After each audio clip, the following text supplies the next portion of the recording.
Smart lock installation tutorial. Front lock, rear lock, latch, strike plate, 40mm stud spare, strike box, sharp-tailed squirrel, flat-tailed squirrel, IC card, keys.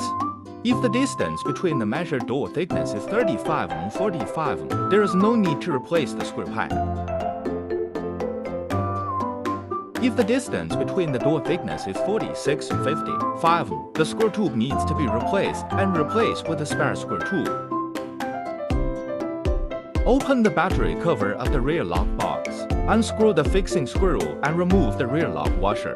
Installing lock body. If the lock body is in the middle of the slot, there is no need to adjust it. If the lock body is not in the middle of the slot, the following adjustments and arrangements need to be made. Rotate the baffle, pull it upward, and then rotate it to reset. After resetting, install it onto the door lock. Tighten the lock body fixing screws. Before installing the lock, be sure to thread the data cable through the door hole to prevent wire breakage. Align it with the tail roller hole of the lock body and fasten it with the screw hole. Pay attention to threading the power cord under the lock.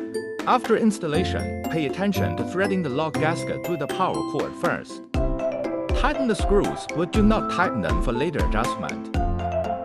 Align the front and rear locks. Tighten the screws. Connect the power cord of the front and rear locks. Pay attention to turning the rear lock knob to the unlock position. Range the power cord and insert it into the door gap. Align the square rod and fasten it. Tighten the fixing screws. Installing the battery. Long press for 5 seconds and press hash to restore production settings. Install the battery back cover. Installation is complete. Password unlocking. Fingerprint unlocking. IC card unlocking. Key unlocking.